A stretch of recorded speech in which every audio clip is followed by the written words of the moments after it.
Hey, Michael. Hey, Diane, it's good to see you. It's good to see you as I think the unofficial start of summer has happened. I know that that's coming because I had a graduation last week, a big one, my son from college, which is a little bit surreal, quite frankly. And it's summer's coming because this is our last episode of the season, which I can hardly believe. Yes, well, first, congrats to you. Congrats to Rhett. Very exciting news on the graduation front. And you're right. It is, I can't believe it's the end of the season. And it's been a season where we've gotten to interview a lot of really interesting people. And then, Diane, we've sort of settled on one in particular who we really like having back on the show. This is true, Michael. I'm excited to reintroduce, but I think regular listeners will be very familiar with Stacey Childress at this point. We teamed up originally to do a two-part series on higher ed, and we had so much fun doing that we decided to do it for K-12 education. Hopefully, folks are enjoying those episodes. And during those conversations, we all sort of had some like off the record dialogue about kind of a big topic that's happening in education right now, and so decided that it was an important conversation and wanted to come back for it. So welcome back, Stacey. We're so thrilled to have you here, and we've done your sort of credentials before. I will say today, you've done a ton of things that are applicable, but you really are in the expert seat today, having been on, in multiple seats around philanthropy, which is the direction we're going. Hi. So, hey, It's good thank to you be for here. joining us again. I am happy to be here. So there's like two things about now this being my fifth episode that I'm reflecting on. Fifth episode in a row, I guess, right? Yes. One is never say anything to you guys kind of in an offhand way when we're like all charged up from a conversation because it'll become a podcast episode. Ooh, we ought to do philanthropy. And now here we are. Okay. So I've learned. The second thing is I feel like I've like moved from guest to long-term guest. It's like we're almost like in roommate mode, and we Yeah. this is it. This is my swan We'll song. see. We'll see. We'll see. We are, Diane and I are, if anything, we are persuasive. So Yes, I know either you two. way, either way, Okay. thank you for joining us. And as you've both talked about, we're excited to dive into this topic of education philanthropy. And as you both alluded, we have lots of side conversations, but this is one we were all reflecting on how it feels like some of the water around philanthropy and education right now is really churning. It feels different in certain ways right now from maybe the way it has. Maybe this is my imagination, maybe it's not. There was recently this Inside Philanthropy article talking about the changing nature of education philanthropy, and it all struck a chord with us. And we know so many of our listeners are those running school networks, they're running schools, they're starting education nonprofits, whatever else, and they're interfacing with folks that are donating money to help them create the change that they so believe in. And so we wanted to dive into this important sector of the education quote unquote reform movement, if you will, to talk about how it is or isn't changing, and some of the implications that may have on our sector more generally. Diane, what did I miss before we dive in? Well, I think you captured it pretty well, Michael. Maybe just a minute more on the philanthropy. I think it's Philanthropy Insider article that I think did a good job of sort of capturing the feeling, I would say. So the conversations that I am having regularly with folks who are in education, whether they be in nonprofits or school organizations or anyone sort of in the ecosystem who rely on philanthropy to, whether it be do their new initiatives and their innovations, or sometimes for operating purposes, there's a real sense of worry, of stress, of fear. I would say that I feel that there is a belief that that there is less philanthropy to be had, that it's a little bit confusing about what's being funding or funded or what's not being funded, if it's going to be there, if some of the long-term philanthropists are going to stay in the sector and continue to fund.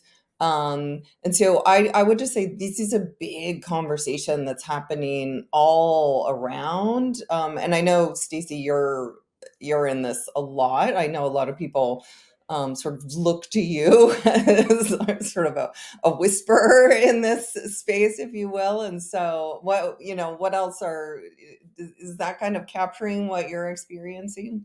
Yeah, it is a lot of uncertainty, and more than, Michael, you kind of asked when we were thinking about this episode, like, don't these foundations that we're talking about, we can get more precise in a minute about which slice of education philanthropy we're talking about, but just to say overall, like, you like, don't they kind of routinely change their strategies, every 5 years or so? Is that just what's going on here?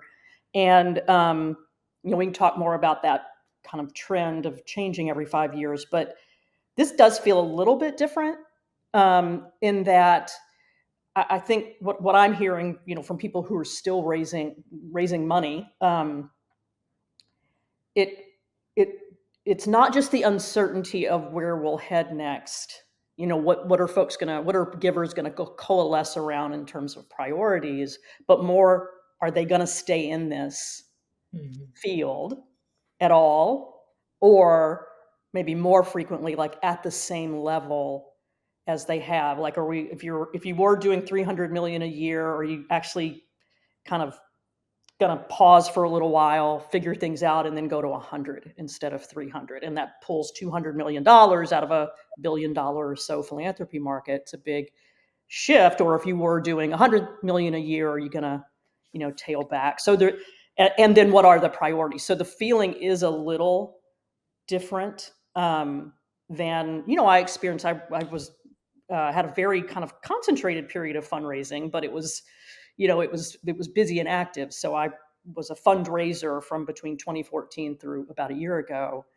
So a little less than 10 years. And it didn't feel like this. It was always, okay, how do we shape the priorities? As operators or fundraisers, how do we shape the priorities of the big givers? Because they're going to do a strategy refresh. So how do we kind of help them see things our way about how the world's changing and how it should work? But we never worried about money going away, not in any real sense, like total dollars going away. And in fact, we're pretty, confident that we could bring more dollars in, new people to the table that may have been on the sidelines.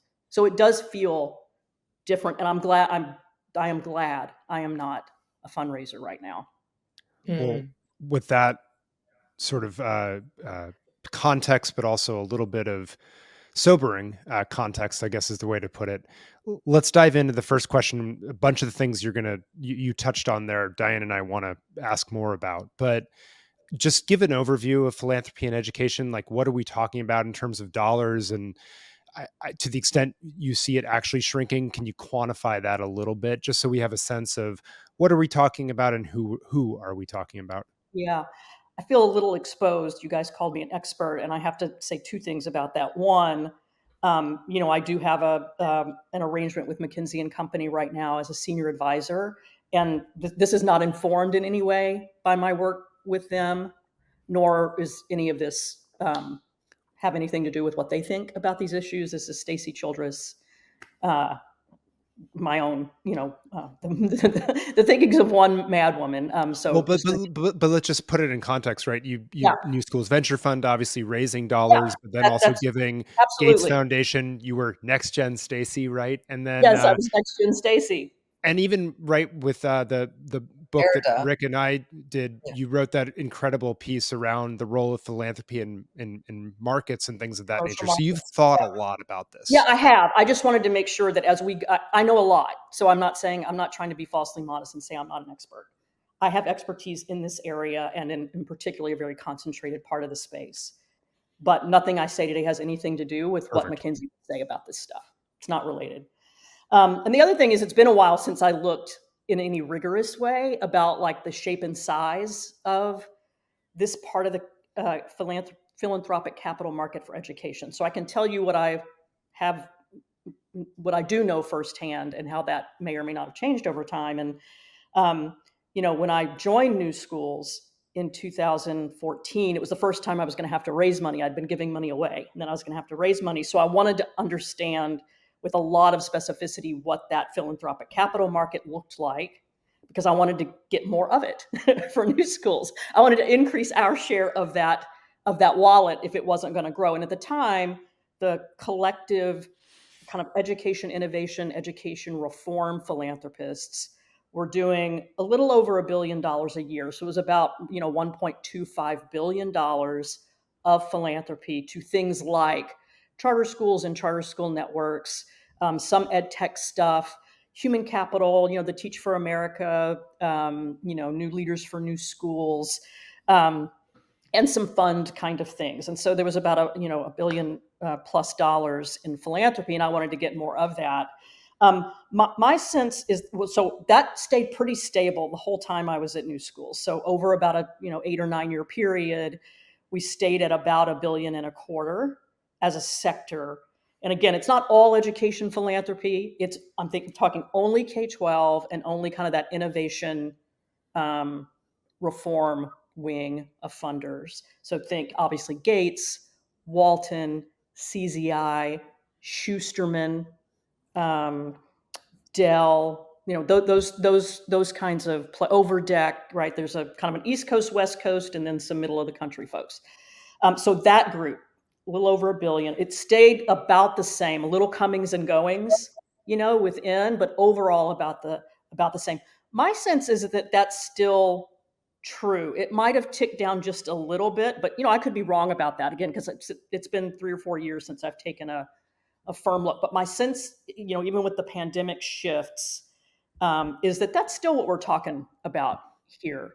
Now, you match that up, though, it sounds like a lot of money, and I don't want to diminish it. It is a lot of money, especially once you get into the B's. Once you're in the billions, it's a lot of money. The thing is, I kind of learned this, say sort of the hard way, but it was more, it's like you just learn as you go. A big question for philanthropists, whether you're this kind of philanthropic sector or any individual philanthropist, Gates was and I think still is, the biggest K-12 funder of this type we're talking about. And they've stayed in the $350 million a year. So about $1 billion plus every 3 years, just Gates. About $1 billion-ish, 1.2 or so billion, 1.5 billion every 3 years. But, the public funding for K-12 education, is 600, has grown from about 600 to 800 billion a year over the last few years. And that's 1.8, almost $2 trillion every 3 years. So you kind of match up, okay, Gates has $1 billion plus to give away every 3 years, and our government funding for schools, state, local, federal, is over $1.5 trillion. Like, it's vanishingly small. It's a lot of money, but when you put it in context, the goal is to create the most impact possible in a sector that has enormous amounts of funding and is in vast need of improvement. And so how do you put those dollars to work in a way that, even though they're small, have kind of an outsized effect on what's possible, right, for improving student outcomes, access to opportunity, and those kinds of things. So it's a lot of money, but in the grand scheme of things, not so much money. And so how do you get that wedge of innovation capital in? So, Diane, looks like you've got. Well, Stacey, I think this is such an important point for this conversation, because I want to make sure people know what specifically we're talking about, and I think you're really zeroing in there, which is these conversations really going to be about not philanthropy that's generally funding like operational funds. And that's not to say that that philanthropy isn't in the world. Look, there's like a lot of individual donors and people in communities, and Wonderful. they give money to their favorite nonprofit in their schools, and charity events and galas. Like, so that we're not talking about any of that money No. right here. We're really talking about like a relatively small set of foundations, substantial foundations that really are giving specific type of money for specific types of purposes, which is not sort of your ongoing operations. And so let's just spend a minute more on like, what do those grants then like look like when that money comes in, and what do they not look like, perhaps, so Yeah. people can be really clear Yeah, about that's that. great. So yes, that kind of segment of donors that we're talking about, um, I would kind of categorize it as they fund innovation. So whether it's startups or existing organizations kind of in this ecosystem, they fund innovation. So starting something new or creating something new inside the thing you're already doing, Mhm. or kind of trying to radically change the way you're doing something Yep. inside a going concern. So innovation capital, and growth capital. And so, you're kind of onto something and you've got good results and you've got an appetite to serve more kids, or, train more teachers, or whatever your core business is. This kind of capital can help you grow, do more of it in more places or with more people, or more students. And the hope is always that this is going to lead to some kind of sustainability that's not going to continue to need ongoing funding above what you're either going to get on a per pupil if you're, a school or a program that gets money through, taxes for serving students, or um, uh, which you can do in earned revenue, right? And so if you're more of a service kind of nonprofit, Yeah. who and what are you going to charge to whom Right. to continue to operate your organization without a constant philanthropic subsidy just to operate? Yeah, we always called those. Innovation and growth capital was what Yeah, I. we would call them bridges versus piers. Yeah, So a pier, yes, you're just putting someone in the ocean, and then there's no way that's going to be sustainable without continued philanthropy, versus building a bridge to something that is sustainable, but hopefully new and better and scalable, right, right? right, Yeah. yeah, exactly, And the size of these grants then, and the time frame of them yeah. in Yeah, general. obviously it depends on what you're doing, but it's rare that one donor is going to fund your whole need. Yeah. And if you're an operator, you have to think hard about that because you probably don't really want that. It Right. sounds easier, let's get the one big check and then we don't have to, keep. But it's actually good to have, kind of a mix of a kind of a revenue mix, or an investment, a capital structure that's got multiple investors in the thing you want to do, because it actually. I'll just be honest about this, right? As fundraiser, and Diane, I don't know if you would agree with this. You've raised a lot of money too. Like, I kind of want that power and governance, um, uh, right of investors diluted a little bit by having several of them, and Yeah. because that way, we get to do the things we committed to do to our Right. donors, but not answer to one, Yeah. one set of priorities, or more importantly, one sort of perspective about how to do things. Yeah. And so, having that group. So you're probably looking at, in this space anyway, you're looking at multiple donors to fund a thing that you've said you and your team have determined, you want to do, again, whether that's something that's an innovation or to grow. And these grants are usually 3 years. Yeah. Sometimes they'll You're stretch. lucky. Yeah. You're lucky, right? Sometimes they'll stretch to 5, but often it's a year at a time. Yep. You Yep. do a little bit and get a little more, do a little bit and get a little more, which can be quite, you Yeah. know, creates quite a dynamic, because there are expenses associated with this that aren't necessarily a year at a time. You're usually investing in people Yep. to get Yeah. good work done. And so then, I was always thinking about payroll. Totally. I was always thinking about payroll. Yeah.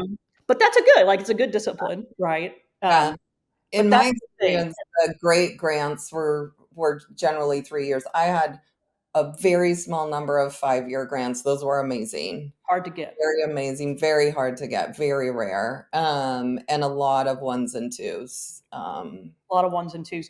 Yeah. If it's okay, because I don't mind sharing this, I can put a little shape to this in terms of dollar numbers from my time at New Schools. Please. And then we launched Erdiff, another fund while I was there. So I put those two things together. I raised really started fundraising in 2015. So between 2015 and 2022, so it's 7 years or eight actual calendar years of fundraising. I raised $550 million, so about $500 million in that stretch. 200 million of it was on 5-year grants, but that was all for Erdiff. That was the model, a 5-year. But for New Schools, the other 350 million, nothing longer than 3 years. Yep. But only raised that from about 15 donors. Yep. So I had multiple donors, but still very concentrated. Yep. And so any one of them stepping off, we kept renewing them, thankfully, over those 8, almost 9 years. But that, risk of any one of our multi-million, multi-year donors deciding either we weren't for them anymore because we were an intermediary, or they were reducing their education spend, and so we were getting less, or, as we were always worried about, they could do it themselves. They didn't need us. Yeah. Because they were building teams and, they Right. wanted to control it more themselves. That was a constant, I was always selling, Yeah. something. Well, Even if it wasn't trying to close a gift, I was always right. selling what we were up to in our idea Yeah. during the 3-year terms, because Yeah. we always wanted to renew. I think it's maybe useful to just reiterate for folks that what's interesting is you raised all that money, but you raised it to give it away. Yeah, To then people we gave it away. Yeah, because and so there are Well, these it sort came of to you.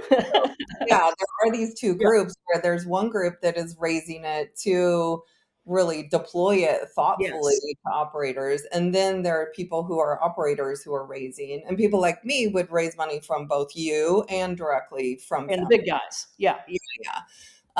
So that's a lot in the weeds, but hopefully that's helpful to help people understand kind of what we're talking about. I think, Michael, though, maybe we should return to you, because you're like, really, is this really different from the past? I think that's the question, right? I mean, I remember when I was running Christensen Institute and raising dollars, there was times when the Gates Foundation would all of a sudden change strategies, and it felt like it happened every 5 years and so forth. And so I think that is the question, which is, Yeah.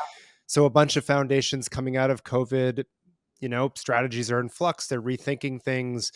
Is the current moment different from other times in the field when we have seen similar shifts in strategies, or what is really different about, or Yeah. why people are asking some of these questions right now? Yeah, I would say I alluded a little bit to this in a general way earlier, so let me get more specific about this current moment and the difference, at least as I see it. As And you perceive it, yeah. Yeah, as I perceive it. Plug here that somebody ought to do a really good analysis of this, right? An actual bottoms up analytic project to get this sorted out. But here's where I think we are. The pandemic actually was, as it was for almost everything, right? It was like an exogenous shock, an event. And that changed, that threw us all, threw us all for a loop, put us all back on our heels, whatever. Like, none of us knew what to do during those early, months of the pandemic in 2020, throughout the year, trying to figure out how things were going to sort out. And, I think you guys know me, I'm generally an optimist. Like, I'm kind of like a sarcastic optimist, or something if that's a thing. But I really am an optimist. I always think we're going to figure this out and things are going to be better. Things are going to work out. Now, I know that's not always true, but it is my default. Like, that's usually how I'm coming into things, even the worst things. And, during that time, I thought, well, this will be a wake-up call for all of us in philanthropy in two ways. One, if we reflect back, like, are you kidding me that this is really where we are in March, April, May of 2020, that we can't even get kids learning at home effectively on some decent digital content? Yeah.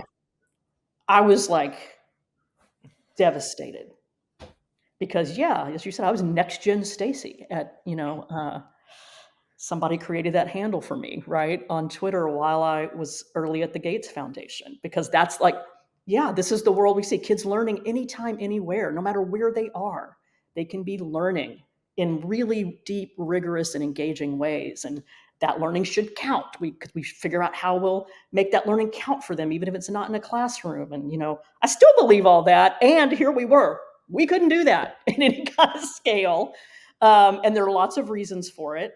But, okay, this will be a wake-up call, because maybe we'll have another of these. Who knows how this one's going to last? But, like, in general, like, the mindset shift to anytime, anywhere, like, that this is actually, there's some real goodness in this. So that was one thing. The other thing was, as kind of a philanthropic sector like the one we're talking about, maybe it'll, like, shake us out of some of the bad habits we have. Or I don't know bad habits, but like some of the standard operating procedures we have that do not serve children well because they do not serve grantees well. And can you just give a couple examples? About it. I was part of two different coalitions, groups of philanthropists that met often on Zoom during 2020, trying to sort out what can we do, what should we be doing together, what might we do individually to really be responsive in this moment. And a lot of energy, all good intentions, great people, no principles, by the way. So none of the people who earned and, had the money. These were all staff people, great folks who, one of the things I was struck by is how heartbroken, stymied, frozen people were by the fact, not everyone, but most, by the fact that their ways of doing business were no match for what was needed, not in the size of grants, the flexibility that operators needed in the moment we were in to actually just to do things, learn from it, do them differently, do them longer, do them shorter, more dosage, whatever, and fast. Like, people needed resources right now. Immediately, especially people with vision for how to respond. Their current budgets didn't allow for it, or they were doing something new. They needed the money right now because kids were stuck at home not learning right now. And, I had a handful of, I'll call them off the record conversations. And so I'll, like, aggregate to kind of theme background. Here's like, we can't move fast enough. We're not set up to do this, and we can't do it now. And I'll be like, yes, you can. Yeah. But you have to lead. Like, you have to make the case to your principal or however you're rolling up, in a hierarchy of decision rights. We got to throw that stuff out the window, at least for now, about what rigor looks like. Some people think a lot of these institutions kind of, I say, replace time for rigor. If it takes us a long time, we're being rigorous. But it may not actually be much rigor happening during that long timeline. It may be sitting on a shelf somewhere while you talk about other things, or maybe 100 people, or let me not exaggerate. Maybe 15 people have to look at something, and it takes months for all 15 to look at it when you knew everything you needed to know after the first 3 people looked at it. And so you could have made the grant in a month instead of 6 months or 8 months. And I say this both from observation as a fundraiser and also sitting inside the world's largest education funder, where I had an amazing experience and also learned a lot. And things just take too long. Just too long. And so I don't see that changing. In fact, some of them figured it out, like on an emergency basis, but have kind of gone back to standard operating procedures. They may have reorged and different slides, and new consultants came in and charted things out. But it's still taking a long time. And with these shifts, Michael, that you're saying, is this the same old thing? What's happening is people are getting stuck like mid-process and have Yeah. no idea what happens next, and can't get good information about what happens next, because quite frankly, the staff people inside these institutions aren't sure what's going to happen next. Yeah. Right? They're trying now to respond to, their decision hierarchies, and things are just stalled. I mean, I know someone very well who's been working on a multi-million-dollar, multi-year grant that should just be a renewal. Like there's no real thing the donor doesn't know about the grantee, the work, the fit, whatever. They were warned it would take longer because of churn going on inside. It is taking longer, and now it is stalled and might be another 6 or 8 months. Well, they needed the money last month and thought the money was going to be decided on in the first payment made last month, and they don't have any visibility into what's like what's happening here. And so I feel like I'm just kind of rambling or ranting now, but it's this thing, like there was a moment where you could imagine shaking out of standard operating procedure, because it was laid bare that even if we've had some good ideas, we've not been funding them at sufficient level, smartness, durability, duration, whatever, to get us where we need to go. And part of that, not all of it, is about how we do business. Could we take this moment to throw it out the window and throw processes out the window and reinvent them for a more responsive? We're saying we're funding innovation. We're saying we're funding growth. This is not how innovation investing and growth investing happens in other sectors of the economy. It's just not. And so I also like sorry, and then I have one more thing to say about the pandemic lessons.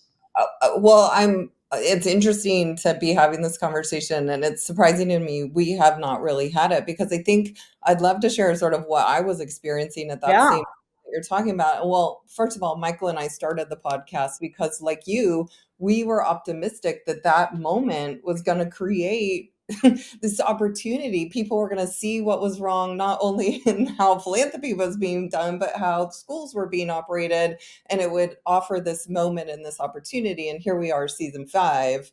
And so I think a couple of things that I'm just now reflecting on. One, as an operator, I think everything you're saying is right. Like, I don't think people understand how expensive it was to just survive during the pandemic as a school and a school system. Literally, the amount of money that we had to spend on tests and masks and like computers and hotspots and just literally everything. And, I would argue that Summit was probably one of the best in the country to get things up and running and effective. Just what you were describing, Stacey. And I had to make some decisions where I was just like extending ourselves and thinking that the money was going to come in. What's fascinating is the money did not come in from philanthropy, as it should not, because it couldn't cover the entire system. It came from the government, though. Yeah. And the government moved pretty darn quickly, I would say. And so one of the challenges is, and I'm a pretty savvy fundraiser, is I didn't know what to ask philanthropy for at that moment in time, because we couldn't do innovation in that time. We were just trying to survive. We had a lot of money flowing in from the government. I will say, to your exact point, we had one amazing funder who came in within weeks, literally. No surprise, Arthur Rock, who just gives very generously and does not have a team or staff or anything. And his money, what we did with it, literally, was I became you, because we had so many families in crisis that we actually set up a mini fund to, just prevent families from being thrown out on the street, literally, like help them to make sure that they could stay housed. And, one family who's literally their refrigerator went out and had lost a family member to COVID, these tragic situations where people just needed emergency cash Yes. to just survive. And so thank goodness for Arthur to enable, everyone who didn't have internet to have a hotspot like that, within days and Yep. things like that.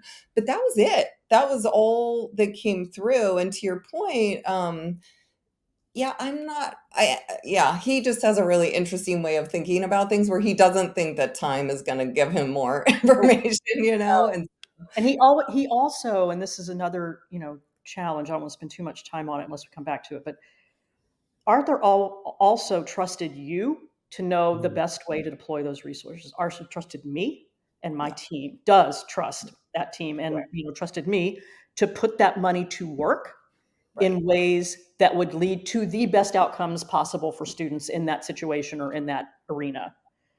And that's another thing. Like, as foundation staffs get bigger, they hire really smart people. I worked at one, so I'm not saying like yes, they hired the brilliant Stacey Childress, and but they hire smart people and start to get into the habit of being experts who are lauded, for their smarts and expertise on these issues, and they're not as disposed to say, let me just give the money to Diane and let her do what she needs to do. Yeah. Rather than take 9 or 12 months to put her through a process where we're going to know nothing more at the end than we really knew at the beginning, because we are also experts and have to expert this to death. So I do think that's a challenge. And I'm not insulting the people that work in these places. I have many friends, people I have great affection and respect for. But I'm talking about the institutions and the culture and the processes that you end up in, right? Same schools, right? Right. Yeah, I remember. This is 10 years ago at this point, longer actually, Stacey, but Giselle Huff, our friends, frustration that they would hire people like you and not give you the autonomy just to move quickly, right? To your point. And so it's an organizational issue, not the individuals per se. I guess the bigger thing that I'm hearing from you, I think, is that it's not that the pandemic broke any of these tendencies per se, it just exposed them. And then what's happened out of it, I think you're saying, is that it then sort of almost created these existential is the wrong word, but almost crises internally where people said, gee, who are we? What do we do? How do we go back? Do we not? And it's actually created more pause, more churn. And maybe that's what's different, is this indecision has almost, this hangover is still here. The hangover is still here. And in most places, I think Gates is an interesting exception here, which I'll come back to in a sec. In most places, we've been doing all, like that crisis I had right in the first few months of the pandemic. It was devastating that what I had spent the last 6 or 8 years of my career on, in partnership with you guys and lots of other people, just hadn't made more progress. And for the institutional funders, like, they had spent a lot more money than, put out a lot more money to work than I had individually through my time at Gates or so far at New Schools, or that you had spent, right, that you had raised and deployed, Diane, in your work. Like, we're talking, multiple years, so multiple billions of dollars. And what did we get for it? Yeah.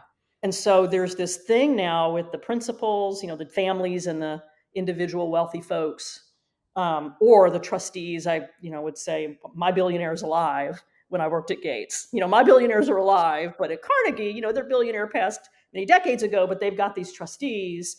And so whether it's trustees or your living donor, asking good questions, but also not getting great answers from teams who are also trying to figure it out and want to be right. Or as I say, like, don't want to be wrong.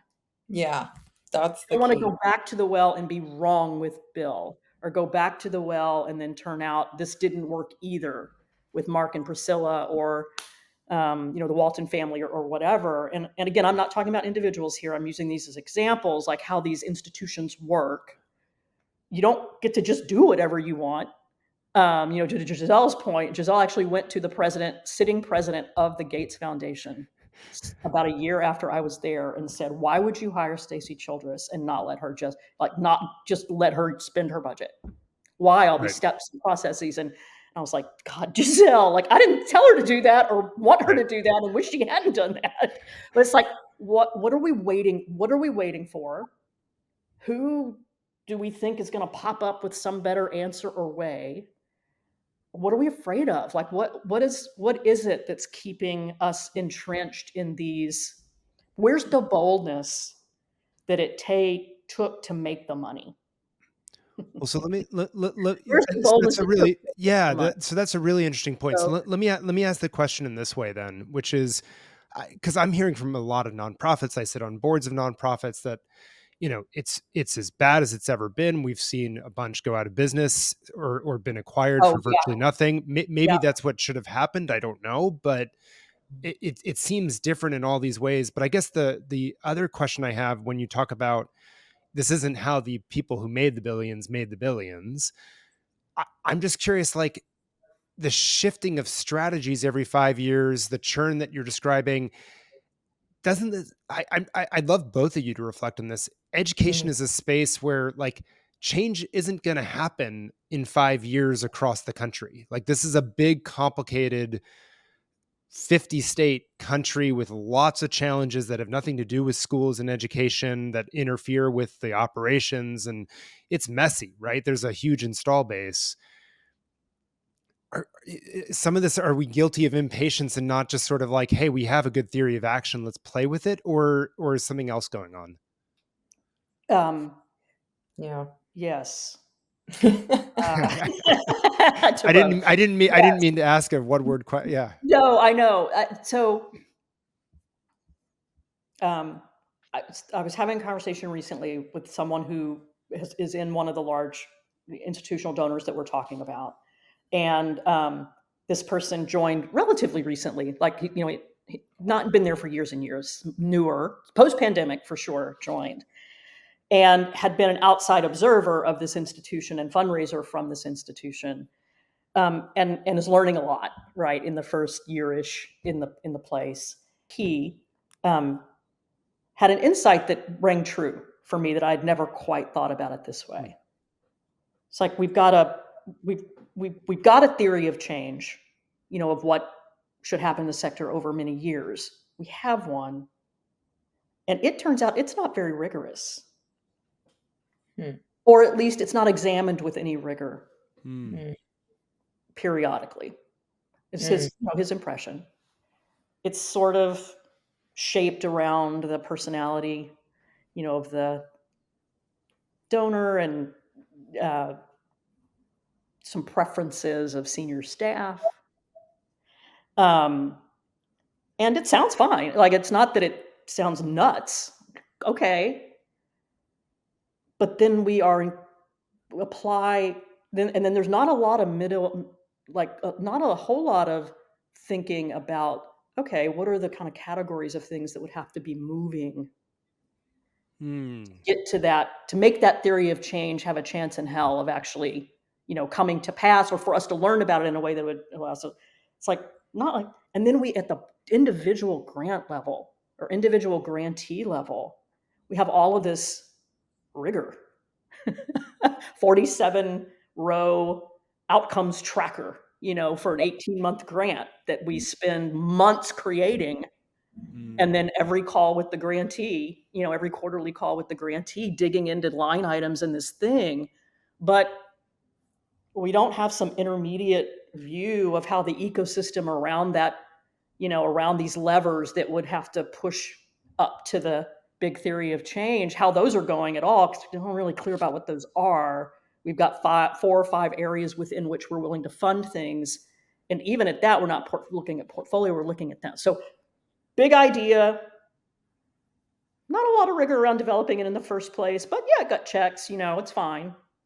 And then there's this big middle area that if you thought an ecosystem or industry way, you'd want to think about, and then how individual grants add up into those. It's not happening.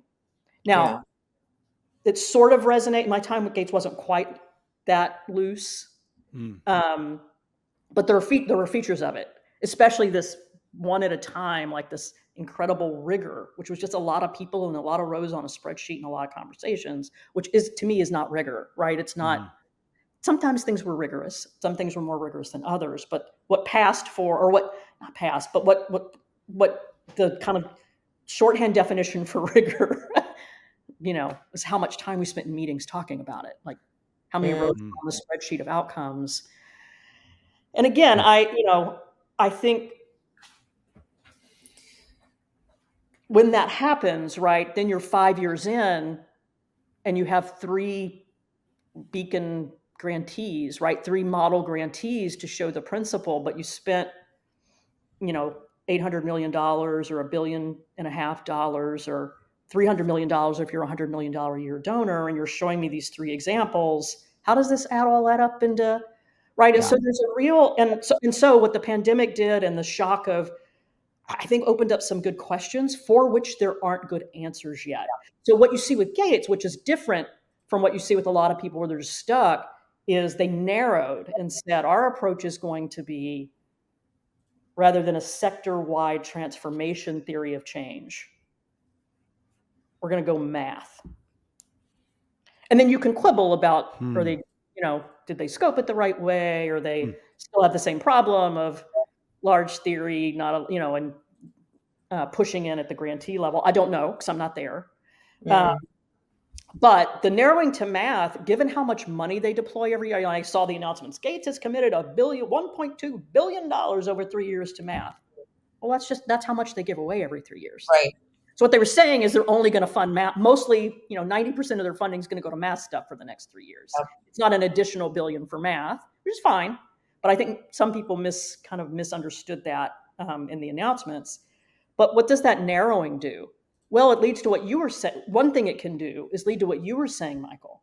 So if you had $350 million a year going to 4 or 5 categories of things, and you had grantees figuring out a way to get themselves into one of those categories to be in the mix or in the pipeline, and now all it is math, that's a lot of capital that didn't exit K-12, but it exited a lot of other types of innovations, a lot of other kinds of organizations with theories of change that used to fit with Gates and had found a way for 15 or 20 years to get themselves into the categories. Well, as narrow as math is, you're screwed. Like that's you can't twist your way, write a good proposal your way into funding from Gates over the next 3 years if you are not exclusively and tightly focused on improving math outcomes. Now, I'm not saying it's a bad thing that Gates did that.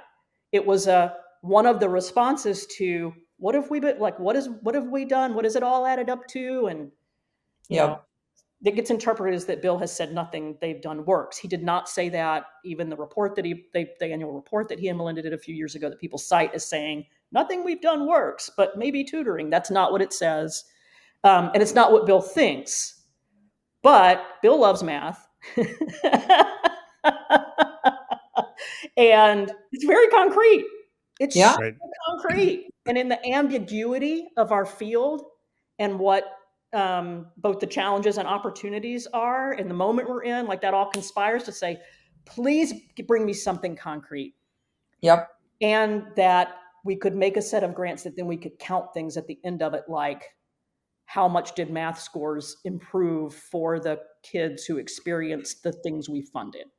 Yep. No, that makes sense. Now, the downside of this, again, I have no quibbles with. It's not what I would have done, but I'm not there. I don't work there. So I think what they've done is fine.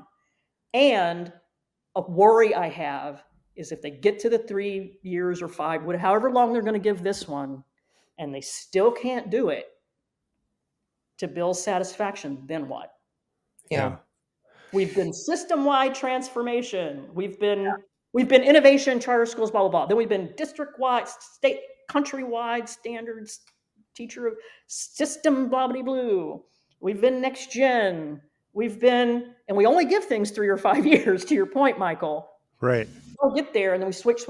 Now we're going to say, okay, maybe the problem is we're too abstract, too unwieldy math. Yeah. Now, where do you go after that? Yeah. I mean, I know what I would do, but if you're in that institution and now you're 25 years in, they're going to be 26 or 27 years in by the time the math cycle, first math cycle comes to fruition. Now what? No, that makes sense. What people are worried about is that the now what will be an exit. Yeah, that's what people are worried about That's for what people are sure. worried about. And Gates isn't the only one. I use that example because it illustrates it cleanly. So everything that Stacey's saying is resonating for me. And Michael, what I'm thinking about a lot is our conversations about innovation. Because if we go back to the top of this conversation, this is philanthropy for innovation. And, I won't go into a very long history that we've had collectively of like trying to figure out how to innovate on a giant decentralized system, because that is a massive, massive challenge. And so I think what you're talking about, Stacey, is like, how does anyone tackle that? And no one can tackle that clearly. And so we start to narrow and try to get in our lane and be successful at something. And, I'm not going to quibble with math either, because, in the work I'm doing right now, how critically important it is for the future of, the workforce, country, et cetera. And that's probably not going to transform schools in the way the three of us want them to be transformed. And so that really, I think, is at the heart of this angstiness, at least for me, which is, most schools in America are just doing the same old thing. They're taking the federal, state money, local money, and they are just running the same schools. And there's probably no prospect of change really happening there. So those of us who believe change should happen, like, what are the levers? How does that happen? How does this relatively small amount of money actually create the change we want? And so one of the things, as we were, talking through this, Stacey, is, you sort of thought of a list of things that you want funders to do, and you've named a couple of them so far, and then I thought of a list of things I want operators to do, if you will, those who want to innovate and raise philanthropy to do it. And so, maybe it's worth spending a moment on that, because I do think that there's two sides of this. And I do think there's some things that I notice, my peers, those of us who, I'm not in it right now, but, who raise money, need to do in order to be compelling to retain this capital in our space. Because if you're not doing compelling, interesting things, of course, your stuff's not going to get funding. So I think the first thing I would say on this front is, I'll call it get your conditions in order. And what I'm referencing is work that several people have done. Certainly some folks at the Gates Foundation did this years ago. More recently, Transcend has partnered with a group of people to really define the conditions of an organization that's ready to innovate. And Michael, you and I talk about this all the time. Like, you actually have to have some structures and some mindsets and some to be able to innovate, and you got to get your conditions in order, if you will. And there's great tools to use to know if you have, but if you're just going out and trying to get innovation money and you don't even know what your conditions are or if they're in order, you are not primed to be raising money. And so that would be my first thing. I think a lot of people, when you start poking, who are kind of frustrated that they're not raising money, don't have their own conditions in order. And what do I mean by conditions? Like, you have to have strong visionary leadership, right? You have to have certain ways that you operate in your organization. Anyway, there's a whole set of resources around that. I think the second thing is, do you actually have things to innovate on that other people aren't innovating on, that are potentially going to move the needle, And so again, like, just doing your operations better, even though Michael and I have had long conversations about, sustaining innovations versus disruptive. And I'm not saying everything has to be disruptive, but like, probably this type of capital, you need to be moved more towards the disruptive side, right? Or a sustaining innovation that is really going to help, transform and so you got to have those ideas truly. And you need to understand the field and what other people are doing to know if you truly have an innovation that you want to have funded. And then you have to do this with discipline. This is hard, heavy work. You don't get money for nothing, right? Like, it's hard work that has to be done with discipline. And my experience is, when you do that, you get a little bit less of that scrutiny, because you do start to earn some trust, because it's obvious and apparent that you've done these three things. And then the last thing I would just say is, and I think you'll probably have something to say about the funders as well on this front, is have always tried to think of this as a collaborative venture versus a competitive one. And yet my experience is that most operators sadly sort of fall into a competitive, it's a zero-sum game. There's only so much money. If you get it, I don't get it, so it's very, I think in some way that even us having this conversation is a little bit like, it feels a little odd to me because people don't have these conversations, is why we wanted to have it, because there is this weird competitiveness that goes on that I actually think is hyper counterproductive, because no one's going to do this by themselves. No one. And so it's going to take all of us and more. And so if we actually as operators acted more collaboratively, I think we would attract and keep more money in the innovation space and sector. And so that would be my wish list for operators. What about for? It's very good. It's very good, and it all definitely rings true. The thing I will add to your, I was an operator, but as a venture, like a fund, I was running that thing and having to raise money. So I have a little bit of, perspective that we share, Diane. And I would say, you said at the top, one of the conditions is visionary leadership. And both of those words are important in fundraising, a vision that you can articulate clearly and compellingly about what the world can and should look like if it were to work better for young people. And then lead on it. Like, don't wait for a funder to have a strategy that you can wedge that vision into. Lead. The time you're spending out in the field and, in your external activity should be socializing that vision so that other operators who share pieces, parts, or all of it are also talking about it. And then that's what you're talking about to program officers or, all the different kind of staff people or the rocks, the individual donors, talking about that vision. You're leading on it with conviction. And so visionary leadership, you've got to actively do both things. And donors will follow that vision and that leadership. Mm-hmm. You and I have both seen it happen. We've both done it. We both caused it to happen as leaders. And so it does pay off. Okay. So for the donor side, the first thing I wish they would do is just give away the money. Yeah.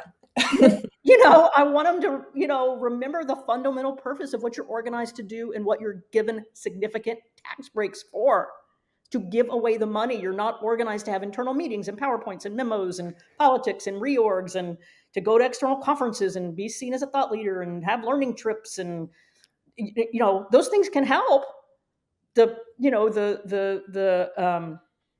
aims you have. Certainly. They can also distract from it.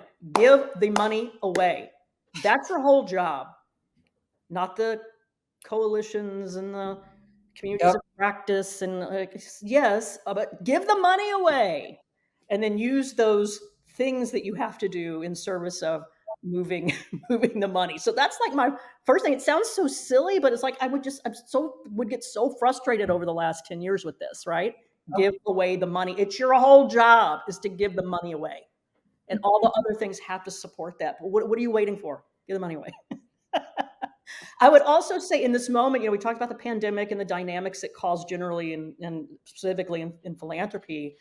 And I would just implore any of the funders that are listening, including the staffs that can influence, that I hope will have the courage to do everything they can to influence the perspective of their decision matrix internally, including the principals.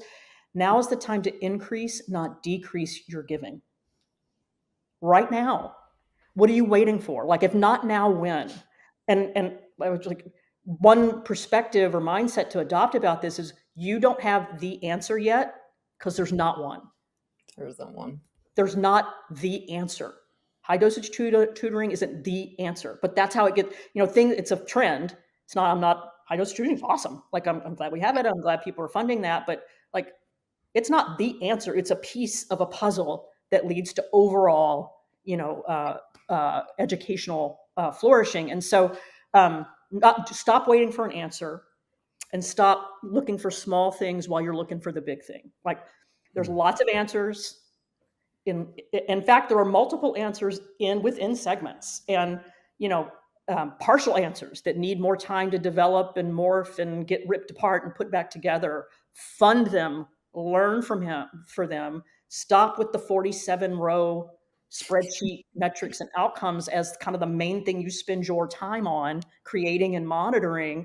And let's get out there, and actually fund the people who are doing the work and listen to them, believe them, recognize patterns among them, and fund lots of things. So more gifts, bigger gifts right now. Like that's why, like, go. What are you waiting for? Go, go, go. As part of that, like, make decisions faster.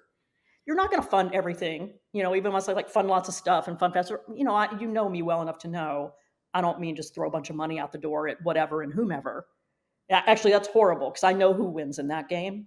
It's people who've been doing all the things and figuring out how to tell the stories best that haven't. They're the talkers in our field, right? Are the people who win if you can just fund whatever. So I'm not saying that, but I am saying give the money away now, bigger, all that. And make decisions faster. Like, you're not going to fund everything, but please commit and find ways to say yes fast. And say no fast. Faster. Say no faster. Faster, because no long before you know yes, if you're doing kind of a proper diligence process. Mm-hmm. Like, it's not the last day of the process that you decide no. Yep. Like, as soon as you know it's no, tell the operator. Yep. Because you can't imagine how much time and energy is being spent waiting for you to tell them yes. How many conversations they're having with their board, with other donors, plans they're making. Time is huge. It's just tell them no fast. It's like yes fast, no even faster. Like, let's go. And if your time doesn't equal rigor, so if your processes are getting in the way of that, rip them down. And do something different and do it now. So I would say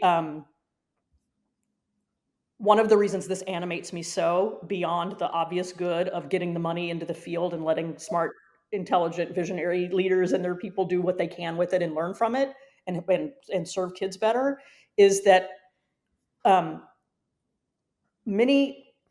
donors who have, say, over $1 billion in network, especially, it's not exclusively, like, in the hundreds of millions too, but especially for billionaires, their fortunes are growing faster than their lifetime philanthropic commitments would suggest. They're gonna get the money out the door, right? So I just think an anecdote about this. A few years ago, when I was in a fundraising cycle and was counting on a donor to come in at a certain level on a renewal, and got the sad news, was trying to get tens of millions and got multiple tens of millions and got a couple of tens of millions. It was an enormous grant. It was something to celebrate. I was disappointed because I wanted, had planned for more from them, but also I was frustrated because, Silicon Valley is it's like a neighborhood. It's a weird thing. And the donors all talk to each other, and then many of them talk to me. And so I knew that this person was at cocktail parties and other kinds of gatherings saying that they had $1 billion in their donor advised fund at a community foundation because they kept putting it over there at the end of the year for tax purposes because they couldn't find enough good things to fund, including education. And they had just given me multiple tens of millions. Like, that's not a statement of you can't find anything good to fund. But it was less than, right? So we're like, what are you waiting for?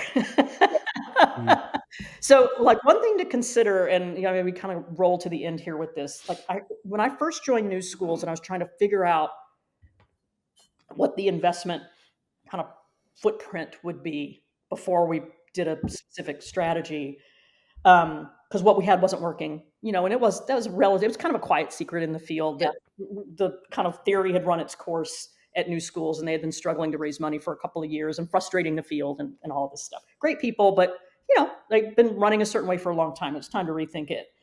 And I was trying to figure out, okay, if we're not going to do a few grants a year, or here's what we've been doing, if I want to think differently about it, what are some some conceptual models to consider for a different way. And someone who, was a contemporary of Vinod Khosla, who's a Silicon Valley venture capitalist. He was a co-founder of Sun Microsystems, and then, became a VC, and now has his own fund, Khosla Ventures, and he and his wife do philanthropy. But he was at Kleiner Perkins for years. And when he first became a VC, and how a lot of people know how venture capital works. You're looking for the one in a category. You're looking for the team and the idea and the company that can win in the category. You want to be ideally number one. You might take number two in a category. You want a category creator, or you want a category killer. A new thing that's going to kill an old cat. But you're looking for that one. And I know that. And it's how New Schools had largely been operating. And what Brooke Byers, who, I don't know if I should reveal his identity for having told this story, but I think it's okay. It's, pretty widespread knowledge in the venture community. Vinod was, because of his time at Sun Microsystems and then what he was learning as a venture partner when he was first coming out and general partner at Kleiner, what he was learning, he had a sense, not a bunch of spreadsheets and analytical data, and a sense that something new was coming from closed network systems, like your Sun Microsystems and your Wise terminals and all that. That something new was coming. It had to do with packet switching. It has this internet thing that's, basically a government, research, that there was probably commercial, but a lot of things needed to happen for that to come to pass. Yeah. He believed it would come to pass, but was there a way to make it come faster? Could we get there in 5 years or 10 years instead of 10 or 20 years? And, he worked with some other smart people and engineers and, around the valley, and they came up with this theory of some categories of innovations that needed to happen that didn't currently exist to bridge from where we were to where we might go, which ended up being the commercial internet. But we were a few years from that. And so he had this, call it a investment roadmap or a market map or something of these non-existent categories, of companies that needed to come about in order to create these innovations in packet switching and routers and, kind of open networks, all these things. And he convinced the partners at Kleiner Perkins, it's too early and we don't know enough, but it's coming. So we can't try to find the one. We don't even know if the categories are right or they're directionally correct. We got to fund everything. And so we want to take multiple shots on goal or multiple swings at the plate in these nascent categories because we don't know who's going to win. We still want our fundamentals, great teams, innovative idea, real strategic insight about how the industry is going to change or a new category is going to get created. And they may be right or they may be wrong. Let's back great teams and more than one of them in each of these. So basically, let's fund everything, which, again, that's a tagline. They didn't fund everything. They didn't fund bad teams. They didn't fund stupid ideas, And it was remarkable, such a different approach, kind of a humble approach. We have a vision for how things likely are going to shake out or how they should shake out. We don't know enough to know who the winner is going to be. So let's fund lots of things. And the way it worked out, from a financial perspective, it made the firm billions and billions and billions and billions of dollars. The big home run there is Juniper Networks, but there were many others. So some of them didn't pan out at all, total flops. A whole bunch of them did fine. Maybe a little below venture, little above, a little below venture expectations, but solid bets that paid off fine. And then there were a handful of just absolute home runs that simply did not exist 5 years before. Yeah. And this is different, obviously, what we're doing and talking about. But from where I sat at New Schools when I joined in the fall of 2014 and started fundraising in 2015, I felt like we were in a moment like that. The three of us and a lot of other fellow travelers had been kind of playing around with some things, both as operators, thought leaders, Michael, you, investor, and me at Gates, about the way the world could and should look for kids. And there were some things that didn't exist yet that we were only seeing glimpses of. And, our strategy at Gates to some degree, but especially when we got to New Schools, Let's push it all into the table on this vision for the future and some categories of things that have to get better for that to either come about or for us to learn that that's not the way this is going to go. And so rather than trying to find the answer or the thing, or create these weird camps where, oh, it's personalized learning. No, it's high quality curriculum. Let's have a fight about that. Well, wouldn't both of those things be great? Yeah. Wouldn't it be great if what we were personalized was some pretty good stuff instead of junk? Like, really? You have to, so stop doing those things. Take a broad view of the space. Maybe you've only got one.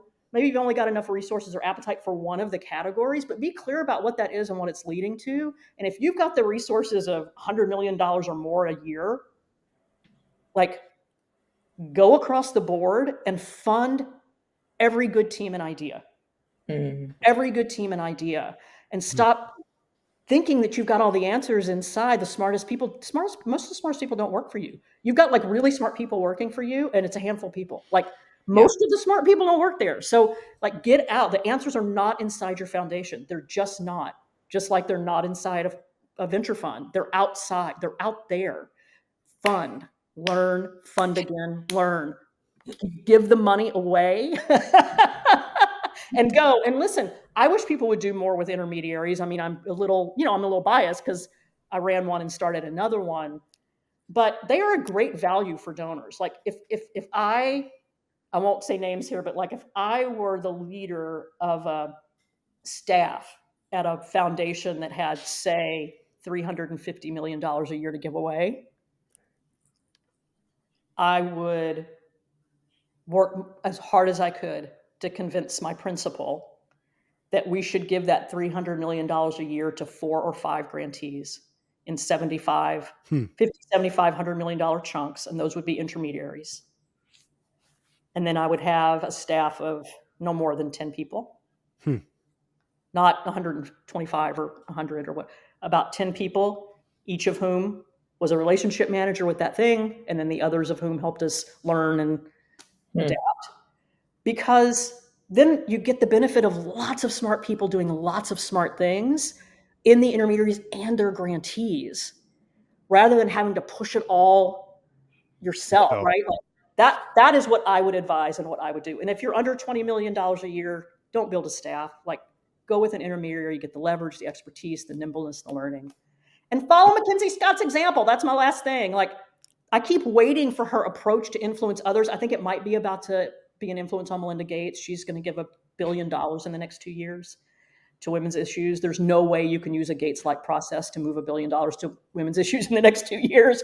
So I'm thinking they're good friends and have some similar advisors. And so I'm hoping that's where that's headed. But big gifts, unrestricted, lightweight process, fast decisions, little to no reporting requirements. Like, that's the McKinsey Scott approach. It is. It's not perfect. It can be tough to figure out how to get in the pipeline, some transparency stuff. But in my view, those challenges are far outweighed by getting the money out the door. Let's do it. Let's get that money out the door. Well, if not now, when? Like, who are you waiting for? And be honest with yourself, like, what are you afraid of from going really big and visionary and moving lots of resources very quickly to people doing really interesting and important work? Well, Diane, as we wrap up 5 seasons here with our final episode, I think we finally had our Jerry Maguire moment, which is to say, it's no longer show me the money, it's give away the money. Give away the money. And Stacey, you have nailed it. And so with that as a segue, as we wrap up an episode I've learned a lot from both of you on, so thank you both. Let's finish up with some things we are reading, watching, whatever. Stacey, we're going to call on you first, and hopefully it's not Jerry Maguire, but if it is, we understand. It's not Jerry Maguire. It's not Jerry Maguire. I will say that sadly, I'm still, very much, watching and listening to heartbreaking, disappointing Astros baseball. But hope springs eternal. Rough stretch. New thing. There is a relatively old, it's about 10 years old, documentary on Prime Video, which I never heard of, and like, it got recommended to me because of something I watched. I was like, oh, that looks interesting. It's called The Wrecking Crew. And it is a deep dive on this kind of loose group of studio musicians, session musicians in LA in the 60s and 70s that basically backed 60-70% of the big radio hits of the late 60s through about 75. So things like the Righteous Brothers, the Mamas and the Papas, Sonny and Cher, they actually were the Monkees, like those goofy guys, the Beach Boys. So the Beach Boys had live concerts, and they obviously the boys themselves played, the brothers and the other, but every studio album's the Wrecking Crew. Wow. And it's just these guys and like these really iconic. So like Sonny and Cher, like had The Beat Goes On, and like there's just walking bass line in it that's basically makes the song. Well, nobody had that. It's a woman bass player in the Wrecking Crew who came up with boom, boom, boom, boom, boom, boom, boom, boom, boom, boom. She did that. How Good for cool. her. Lynn Campbell. Lyman for the County has this iconic opening. That bass player created that. Like they just backed. It's just like my investment. They back everybody. Be the backing band for everybody and create lots of hits. I just thought of that, but this is what happens when you have an episode where it's two of Stacey's passions, philanthropy and music. So, I mean, wow, so exciting. I will just say that, I can't help myself but say, like, I agree with everything you're saying. I hope it happens because I actually think I feel like we're at that early sort of 2010, 2011 moment again. I can just feel it. And so I hope that people jump on and jump in. And I actually think, believe it or not, no one else in the world is ahead of us yet on redesigning their education systems. We have an opportunity as an America right now. And so I just continue to be deeply optimistic. So I am reading a early advanced copy of 10 to 25, which is Dr. David Yeager's new book. And I just love him. He had such an impact on our work at Summit. He's such an amazing researcher. For those who don't know, he spent a number of years working with Carol Dweck and lots of other people. But his heart is in schools and with young people, and he's so good at connecting research with the actual work. Anyway, I think it's going to be incredibly powerful. It's talking about this mentoring mindset, which is a continuation of growth mindset. And so super excited to talk more about that. It'll be out in August, and I think it's going to be a hot. We are going to have to dig in then at that point. It sounds really exciting, Diane. I'm glad you're reading it. I'll just wrap up mine. My kids got away for their outdoor nature's classroom a few days. So my wife and I once again went to New York City and saw a couple shows, which was terrific. We saw Merrily We Roll Along, highly recommend, and Enemy of the People, which was fun as well. And then Stacey, like you, lots of sports in my current moment, but the Celtics are having a little bit more success at the moment than are your Astros. So I'm enjoying all of that, but in line with the sports, I recently finished Outlive by Peter Attia, of course. So amazing. That's amazing. Yeah, it was great. It was great. A few new tips, a few things that I had known, and a whole bunch of common sense sprinkled in. So with that, Stacey, tremendous thank you for joining us, for enlivening the last 5 episodes, and we'll see where that goes. Diane, as always, thank you for the partnership we've had. And for all of you listening, thanks for joining us now on 5 full seasons of Class Disrupted.